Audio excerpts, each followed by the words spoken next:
있잖아, 나는 디자이너로서의 내 삶이 행복하진 않았어.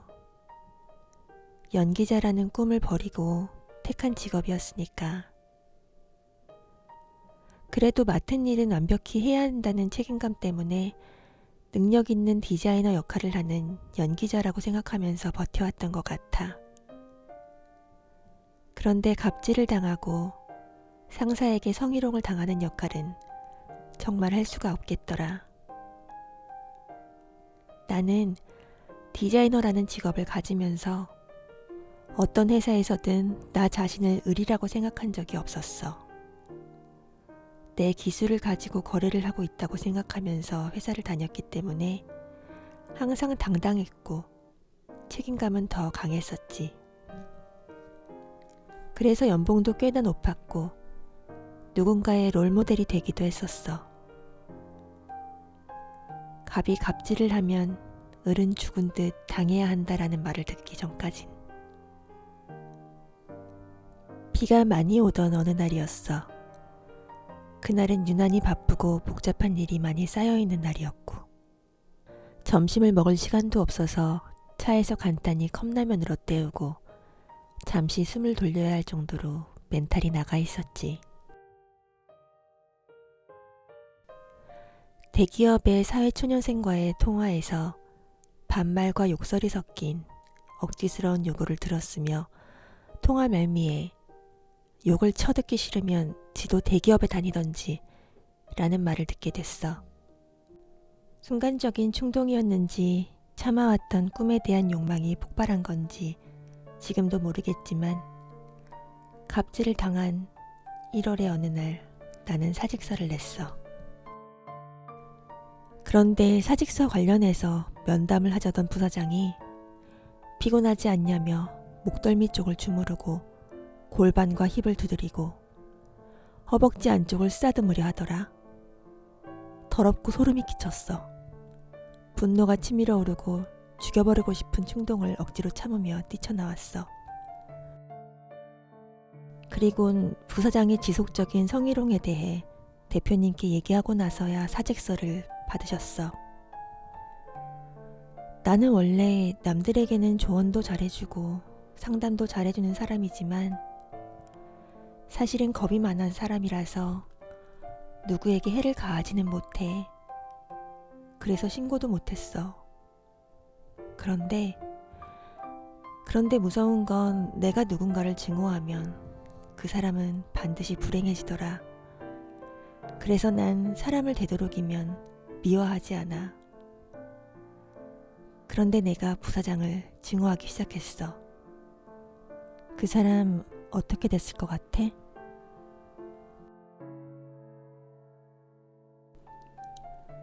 정상 출근은 3월 10일까지였어. 무계획으로 3월 11일 제주도로 갔지. 나는 혼자 조용히 있는 시간이 주기적으로 필요한 사람이야.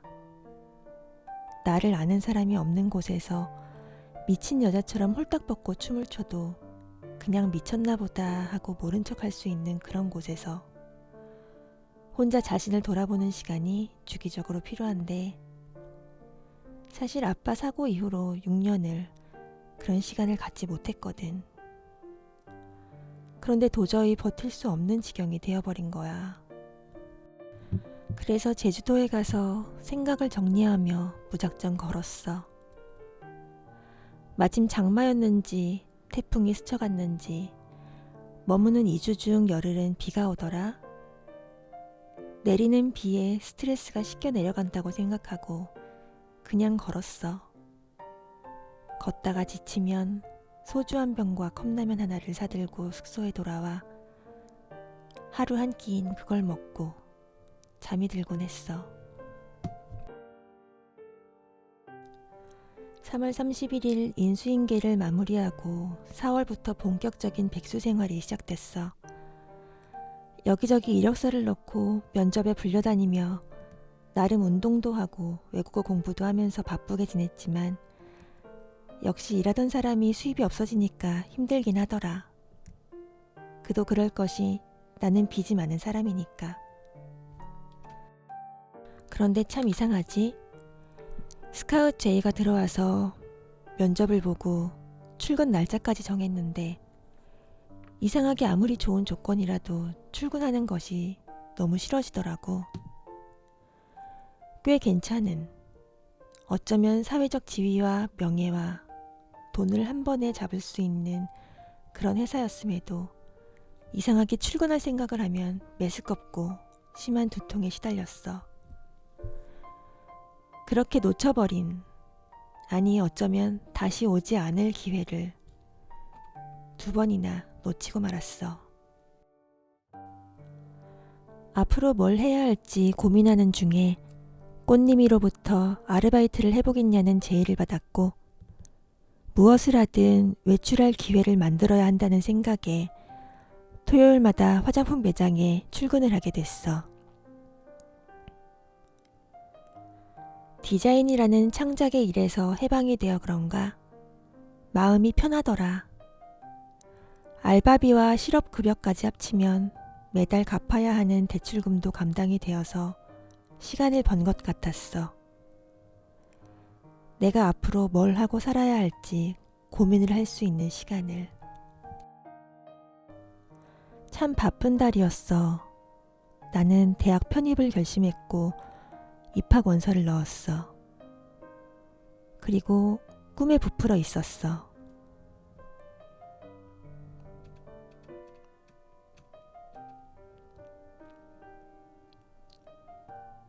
당시 우리 아빠는 영양식을 배에 연결된 호수에 넣어드리고 있었는데 교체할 시기가 되어서 오랜만에 같이 병원에 다녀왔어.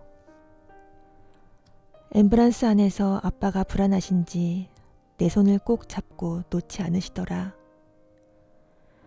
6년 동안 3개월마다 병원을 옮겨 다니면서 앰뷸런스를 그렇게 많이 타셨었는데 매번 이렇게 불안해 하셨던 걸까? 아빠, 이제 앰뷸런스 그만 탈 수 있게 얼른 일어나세요. 간절한 기도는 신도 들어줄 수밖에 없다는데, 그런데 나의 기도가 간절할수록 자꾸 불안한 꿈을 꿨어. 불길한 기운이 괜히 영향을 끼칠까. 안방 근처도 못 가고 그렇게 난 한 집에서 가족을 그리워하는 그런 삶을 살 수밖에 없었어. 나의 시간은 7월로 멈춰버렸어. 삶의 목표를 잃어버렸거든. 대학 합격 발표가 나던 날 나의 아빠가 우리 곁을 떠나셨어. 너무나 갑작스러워서 기막히다는 말만 중얼거릴 수밖에 없었어. 6월에 병원 시술한 것이 염증을 일으켜 신장을 망가뜨리고 그로 인해 심장마비가 온 거래. 나는 평생을 아빠의 칭찬을 듣기 위해 살아왔어. 그런데 더 이상 칭찬을 들을 수가 없게 되었어. 그렇게 나의 시간은 7월로 멈춰버렸어. 한 달이 어떻게 갔을까? 49제를 지내기 위해 7일마다 7주간 절에 가서 제사를 지냈어. 유골함이 절에 있어서 그런지 그래도 제사를 지내러 가면 아빠 만나러 가는 기분이라 일요일만 기다리며 지낸 것 같아.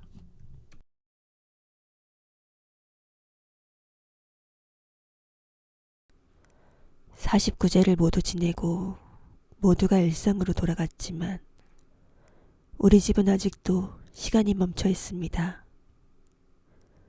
때로는 원망도 하고 때로는 많이 그리워했던 나의 기둥. 내가 어떤 잘못을 해도 나를 버리지 않을 나의 아빠. 나의 자랑이었다고, 사랑한다고 꼭 말하고 싶었어요. 앞으로 어떻게 살아가야 할지 아직도 모르겠지만 먼 훗날 다시 만나게 됐을 때에 부끄럽지 않도록 열심히 살아볼게요. 최선을 다해 멋있어질게요. 사랑해요. 나의 아빠.